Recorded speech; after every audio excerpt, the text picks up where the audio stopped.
So my first question was, as I indicated last time, as a citizen, I've reviewed materials that were available on Rocketship's website from your board meetings and your board packages. I noticed those are no longer available to the public. Why would that be? I'm the principal of Rocketship Brilliant Minds. My name is Kit Tollerson. I don't manage the website, so I don't have that information, but we could look into it. Well, yeah, you gave that answer last time, but it's very disturbing that I mentioned that I have seen these materials, and then in a period where there's 3 important hearings related to Rocketship, the materials are removed. Again, I don't manage the website. I'm the principal of an elementary school. Okay. So we can definitely look into that, but I don't Okay, control that. so I would just encourage Rocketship as a matter of transparency. It is a public school subject to the Brown Act, and that those materials should be available to the public. I was able to make a copy of the materials, and so I'm going to ask some questions about them. In a report that your president gave to your Board of Education on August 7th, he indicated that neither of your schools that had been operated for 2 years and none of the 3 schools that had operated for more than 3 years met the API targets. Are you able to confirm that or comment on that? Could you restate that? According to your Preston Smith, he reported to your board that your schools that had been in operation 2 years, neither of them met their API target, and none of the 3 that had been operating for 3 years met their API target.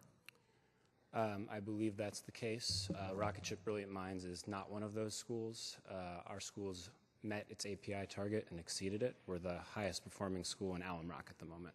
And as we discussed last time, that API is just based on 40 second graders, right? It's based on the metrics that the state of California uses. But based on you did say it in testimony last time that it was 40 and it was just 1 class of second graders, right?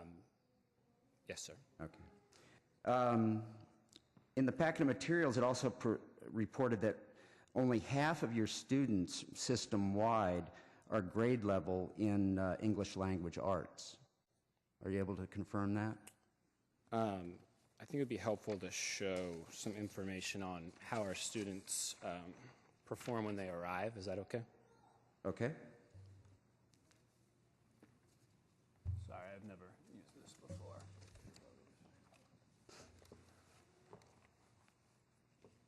So what this table shows is where students who are new to Rocketship, our first-year students, are performing when they get to us.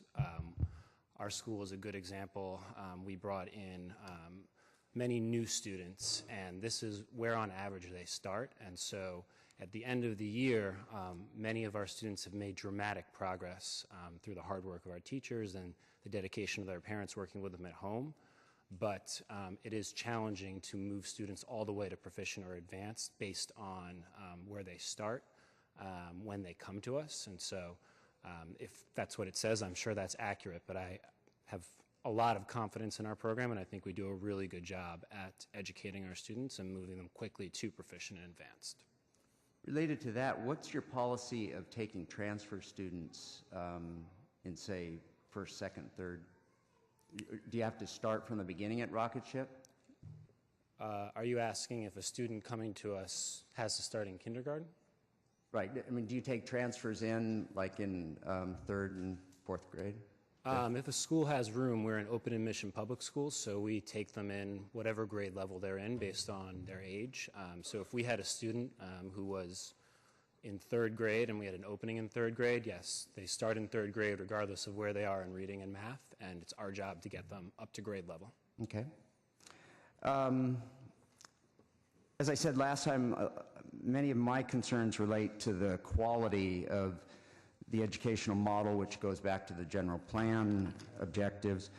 And again, in your CEO's report last summer, he stated that implementation of the flexible model drew attention away from a clear focus on instruction and exposed underlying challenges due to growth in the rocket ship system. Could you explain what that flexible model is and that change that happened during the past year and the effects that it's had?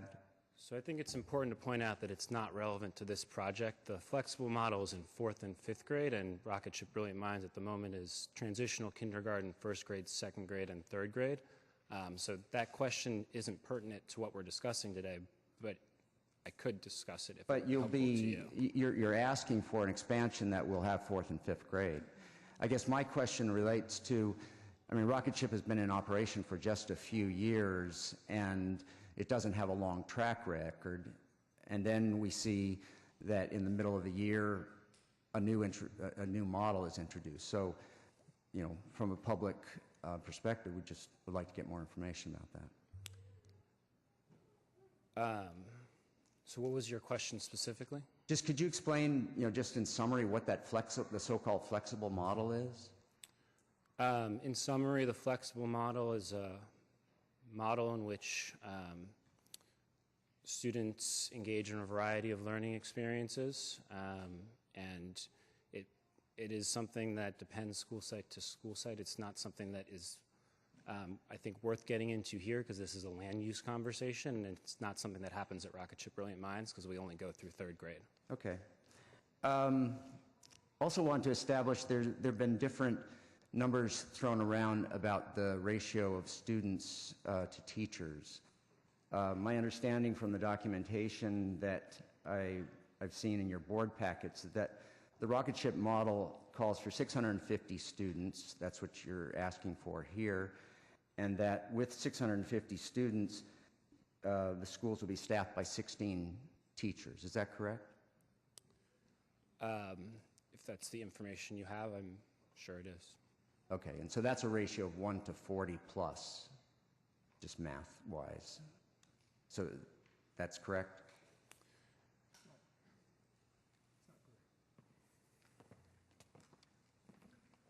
Hi, my name is Andy Stern. I'm the Chief Business Officer of Rocket Ship. Appreciate all your questions. Those numbers are highly, they're changed. I've been in numbers for most of my career, and there's lots of ways to take numbers and twist them around. Those numbers are 650 students, and we have 18 teachers. That's number one. Number two, we have 8 tutors in each school, and those are in teaching and instruction. So we have 26 teaching and instructional leaders or people, in addition to assistant principals, 3 assistant principals, and a principal at each school.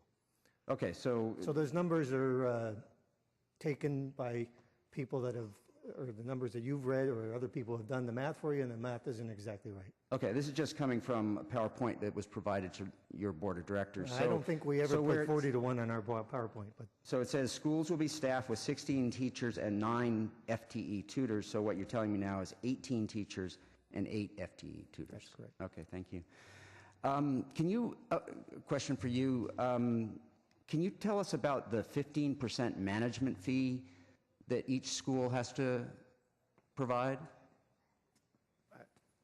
what are you asking specifically, sir?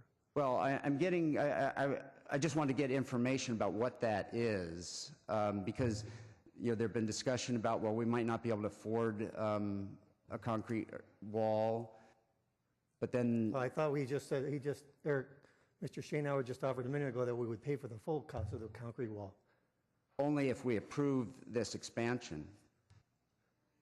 But that's, He didn't I'm not commit. sure I'm following you. I He thought, didn't commit right now to do the wall, What- absent the expansion. what I believe he said was that the net income or the financials of a school are based upon the number of students. For a public school, the only source of revenue for our schools is from public sources based upon number of children that attend. The more children we have, the more flexibility we have in the running our financials. But that's unrelated to a 15% fee, because we could have 1 kid and have 15% and 650 kids and have 15%, and the percentage is unrelated to whether we can afford a wall or not. Yeah, I think the point is just you're making business decisions. You have money that you are assessed that apparently is going to your overhead management, and then you can decide whether you can afford a wall or not, right? So I'm not sure totally where you're going, but let me explain our management fee. Our schools are operated differently than what often is seen by school districts. School districts take all the money from all of the students from all of the schools and congregate that or pull all that in at the district, and what they do then is fund teachers and expenses and programs at the school level. What we do, since we are in each individual school is a separate organization where the funds from that enrollment is sent to the school first, what we don't have is what we use that percentage for is a way to fund the central office, which funds accounting and human resources and facilities management and all the things that are oftentimes at a school level in a typical district. And that money is sent there, but what isn't seen is the reverse percentage that happens at a district, which we have to report, and it makes it look like it's a 15% or a large fee. So does that also fund the expansion of Rocket Ship? Like, for example, it's been reported in the Milwaukee newspapers that Rocket Ship flew parents out from Milwaukee to San Jose. Is that covered by that management fee? Rocket Ship raises money in a lot of ways, including philanthropy from outside sources. So I don't know. Okay. Let's see.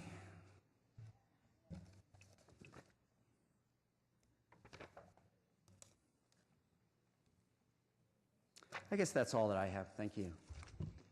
Commissioner Cahan?